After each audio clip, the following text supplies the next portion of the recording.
Okay, I'm here with Sebastian Grubinger, BMX Cologne 2017. So firstly, Sebastian, how you doing? Doing fine. It's like a bit tired because yesterday was roller coaster. No, that's not roller coaster. It's like a roller disco party, and Few yeah, beers? just a few. And yeah, like doing good here. And So good tell me times. about this year's BMX Cologne. Like, what were your expectations coming into the event, and how did you do? Like I've come to Cologne quite a few times. I think my first time in Cologne was around 2000, and since that time it changed quite a lot. And last year, BMX Cologne got like a bit smaller than it was before, but like way more like family style for me, and I really enjoyed it last year a lot. So this year, I expected it to be the same, and yeah, it's perfect. Do you think so it's much fun? Do you think it's actually a little bit more fun without the security? Like when you go into the Jürgen Park and you don't have to sit there for 2 hours. Do you remember that where you had to Yeah, register sure. for 2 hours? Remember that. Like for me, it's more fun for sure. Like because I like it. You just go there, you hang out with everybody. You can just like stay as long as you want. You don't need to like go out of the venue when the contest is over. And like it got smaller, but it got like way more like it was back in the days when I really enjoyed coming here. So yeah, I like it more than the big thing. So I was thinking yesterday whilst I was judging, I was planning to do this interview with you, and of course we had a lot of trouble trying to find a location. Everywhere we went for a location was too noisy, and we literally found a quiet spot to do this, and then the wind starts. Yeah, like today. But I was thinking about the contest area, and you always rode so many events, but you have a long rolling style that you're famous for, along with Alexi with the Heresy videos. How do you feel about the contest areas? Like, they don't really cater for your riding, but yet you always supported the events. I think that's really cool. You know, some of the contest areas, they're small, and for me it makes it a bit more difficult to ride there. But in the end, you know, like I have to adapt my riding to the area there, and it's the decision of the organizers from the contest how big they make the area. For sure, for me it's easier, and I enjoy it more if there is more space because of my riding style. But in the end, I just like to be there with everybody and like just share the riding and have a good time. So if the contest place is too small for me, it's my problem and not the problem from the organizers. So like it's cool. Wherever I go, I can enjoy it, and the bigger the area, I enjoy it more for riding. So if BMX Cologne, if you had to pick a favourite memory from your years of coming here since 2000, so 17 years, what would be your standout moment from this event? Because I mean, for me, this event is the most important event of the year. I think, like within the history of the sport. I mean, what do you think? Like, it's the one. Maybe it's sure. the It's history. one of the most important contests in the year because it has been here for so long time, and the history with all the riders who came here. For me, the most important memory, like that's pretty difficult, but there's for sure, like it's probably the first one I came here. I think it was 2000, and like we stayed on the camping, and I remember I didn't sleep really well and got up really early, and I went to the flatland area. I think it was like 8 in the morning, and there were only a few riders, and I remember there was this one guy with a blue Corvette. You probably know who I'm talking about, like doing blenders. And yeah, it was Marky. Like I met him there in the morning. It was pretty impressive because that time when you went to a contest, like you couldn't check all the stuff on the internet. You know, it's not like nowadays you see everything like almost in the same moment or live anyway. And there you came to a contest just to see new stuff, and like it was pretty impressive to see all the riders there. And I remember like I think it was Andrew Ferris riding, and like it was like on it was the like Grey a Schwinn, big right? thing, you know. Yeah, on the Grey Schwinn, exactly. And that time you just went there to see what's going on in Flatland, and it was impressive. So I think that's probably the moment I remember. So do you think the internet is like a big factor in like less people coming to more, the events? Like you say, everybody looked forward to BMX Cologne every year, or it was the World Championships actually back then. Yeah, in the end, you don't need to go to a contest to see what's going on. You know, like I was joking with Marcus before. we said like, yeah, we're both tired, let's stay in the hotel and watch it online, you know. And it was a joke, but in the end I think a lot of people, they don't go to contests anymore because you don't need to go somewhere to see what's going on in BMX, not in flatland, not in street, whatever. Like you see it online anyway. But you miss all the lifestyle. It's really important. Like we talked about, like you miss the roller disco, you miss all the fun. And between you should the not riders. miss the roller disco. But you miss all that. You can't get that. Yeah, that's why I'm going, you know. Like Yeah. it's not because I just want to see the riding, you know, for the riding. It's the lifestyle. It's the thing, like meeting friends and just hanging out together, having a good time, and also ride together. You know, it's like that's actually the main thing, just hanging out and ride together. Yeah, So you on the feel flip those- side, obviously, Heresy, I would say you're most famous for the video parts and the core aspect of riding, like pushing your own progression.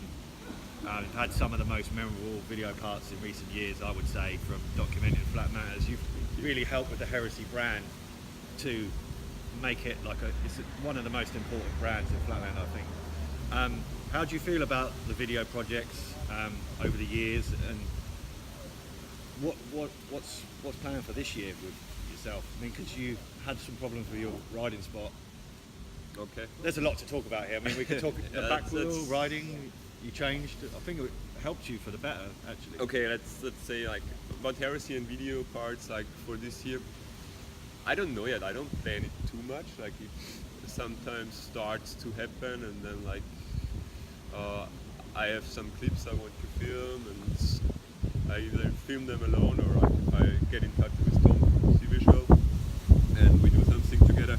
So I don't have plans exactly, and I will see. I'm pretty sure something will happen again this year. Like the year is still long, so I have some ideas, and like, I usually write them down and then start to work on them. And as soon as I get closer, I want to film them. But I cannot say if it's gonna happen like the next few months or anything. Hello, wind. Yeah. And also, it's getting cold. Yeah, we mentioned about your spot. Talk a little bit about your spot. You lost your spot. Well, you didn't lose your spot. They made it smaller, right? They like the spot is in the main center of Vienna. It's like it's called Heldenplatz, which is like first district and some. Yeah, I remember it many years with Michael Summers videos Yeah, and exactly. also yourself. And Daily. there is a museum, and they kind of renovated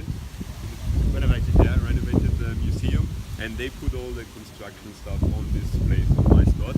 So they kind of closed it down, and there was only a little piece of asphalt left from the spot. Like they left a small corner of it, so it was, I don't know, like probably So actually, your 10 to this 4 spot meters. is like ironically more suited to contest riding. That's kind Yeah, of funny. definitely it could have helped me actually. Yeah, but in the end, like I had to make a decision: either find a new spot and go somewhere else, or stay there, adapt my riding to it. So I decided, okay, I saw it as a chance. Like first, I was pretty down because like Yeah, I remember you saying, yeah. it was weird because it's just asphalt, but it's more than asphalt. Yeah, you it's know, to like you, it's yeah. just a place I go there since so many years, and I spend so Also much a time special there. place. Yeah, I understand you. And- Everybody has their own spot that they love. Yeah. Yeah, and then like I decided, okay, I gotta stay on this spot, but I just changed riding and I started to ride some, like think about some back wheel stuff.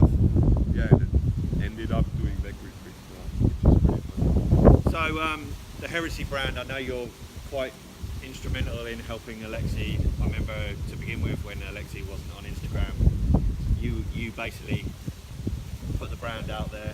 What kind of stuff do you do that perhaps the viewers at home listening to Flat Matters don't realise? Hey, Sebastian really is more than just a team rider. We work together, we try to help each other out with stuff. Like I mainly do some website posts and doing the website, some Facebook stuff. We are not too much into that, like we're pretty slow, but yeah, if something goes online, But you have a really credible brand, so I don't think you have to. People already love your brand, so you don't have to try so hard, I think. I think we just don't want to put everything online. It's just things we're stoked on, we post, and that's it. So I think it's good what we do for us. So with saying that, on back to your riding, Instagram. You're one of the, I mean, from my perspective, doing Flat Matters online, also the Instagram as well as the website, you're one of the most prolific riders, I would say, on Instagram. Like, I sometimes sit at home, come back from a session, and I'm like, I check around the BMX Flatland world. Hey, what can I post? And I've had occasions where I'm like, there's 5 videos from you, and I'm like, I can't post all 5.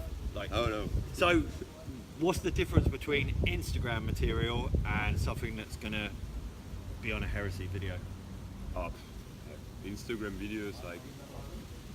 And how do you feel about that? Because I think you're quite a, you come from that culture of the video part is important. Yeah, it still is, and I wouldn't post a video on Instagram that I'm so stoked on that I would keep it for a video part.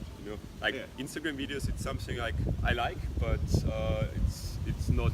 Maybe a little bit sketchy.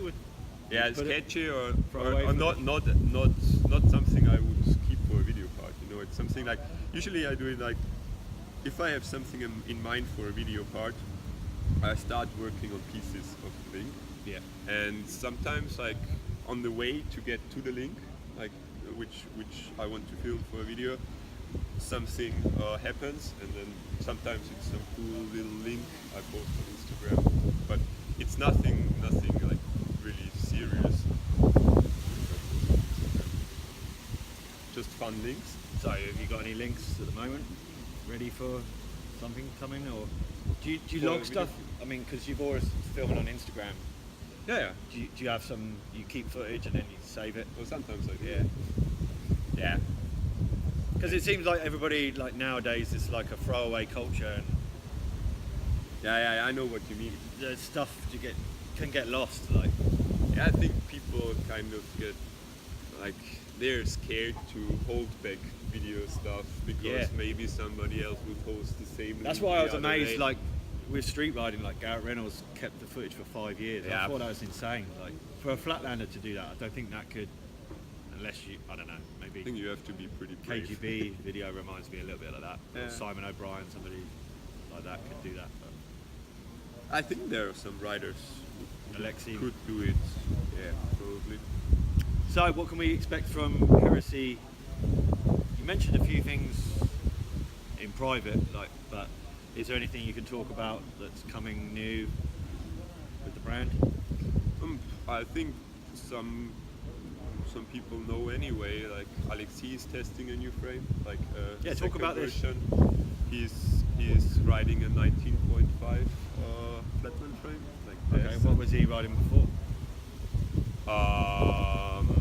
Like I think he rode a lot of park street. Yeah. And he had this 20.5 frame, which he still rides for street and park. And now he's riding a like kind of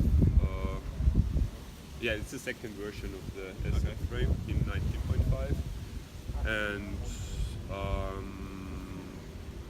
So he's riding Mathieu- 19.5. 19.5. Okay. And is there a difference, like any difference on the tubing, or? Yeah, we changed some small things like on the front, and it has integrated chain tensioners now. Yeah. It's a special color. And the forks you keep the same? Yeah. Nice. Forks and bars. All right, we're going to wrap this up with Sebastian. That was fun catching up with Sebastian. I guess that's about 10 minutes, something like that. That's cool. Thank you. Thanks for your time. Thank that you. was awesome. Yeah, that was good. Bye. That was sick.